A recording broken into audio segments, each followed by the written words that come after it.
What's up? What's up? What's up? Kasama natin si Vince. Yo. What's up? Vince. Si Vince. Maraming banda dito. Well, Ilang banda mo?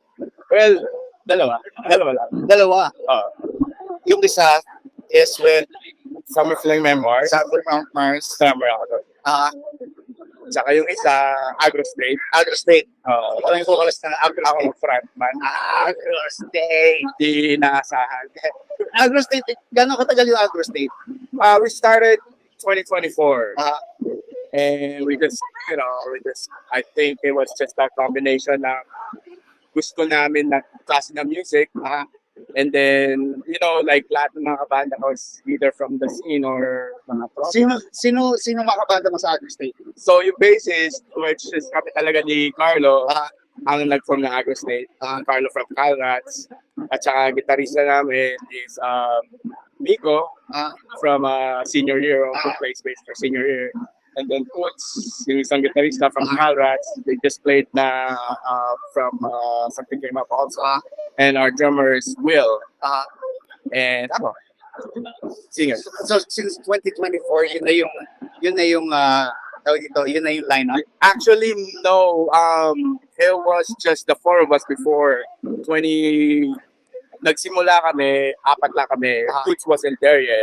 Tapos si Toots yung nagbigay ng Yung extrang, yung filete, gano'n, diba? And then there's, lakas ng kiliti dito ni and Toots. siyempre, Tapos isang banda mo, sa Something Memoirs, si si Ivor, at saka si Ricky, yung frontman namin. Kaming talaga yung founding members, which is from ang common denominator namin, sort of all from ang clan and childhood friends. Yeah, I was gonna say, saan tayo sa Pilipinas? Kayo. So Ay, so nasukaw mo ito ba?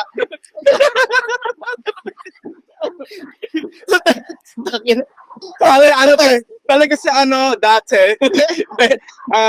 Bali, si Ricky, ako, tsaka si Hybert, we're all from Aklan. So, bago kami lahat mag-migrate, lahat kami mates, tambay. Si Ricky tsaka si Hybert. So magkakatropa na kayo sa Pilipinas pala. Kaya, pero si Ricky tsaka si Hybert ang magkabanda dati. Ricky was like playing bass and Ivor was playing drums. And I was just kind of like groupie or just, like homeboy na lagi sumasama. And that time, next thing nakalap ko yung banda. So, yun, dun nagsimula. And then dito, lahat kami, nag-communicate. Nandito ka pala. But wala talagang, nasa isip namin na magtatayo kami ng banda. Until like, one day, like, Pero simula sa tambay na tapos naging simula sa tambay talaga. Always. Well, okay, do we have songs out there in Agro State? Actually, Summer Fling, we do have our EP and our full length. They're all on all the streaming platforms, Spotify, Apple Music, Amazon. And for Agro State, we're in the process of recording our actual EP right now. And it's just kasi tayo alam mo naman, meron tayong sariling 9 to 5. So we all gotta find a way the time. Like this is our outlet, Exactly. our reward for us for working hard. Exactly. Like yung kinikimkim natin yung Monday to Friday para magwala tayo ng Saturday. Ay, yun ang sinasabi ko. Diba? Kaya ngayon, sige tayo. Inuman tayo ngayon sa We got Vince of Agro State and Summer Fling Memoirs. Tambay Core! Tambay Core! Woo!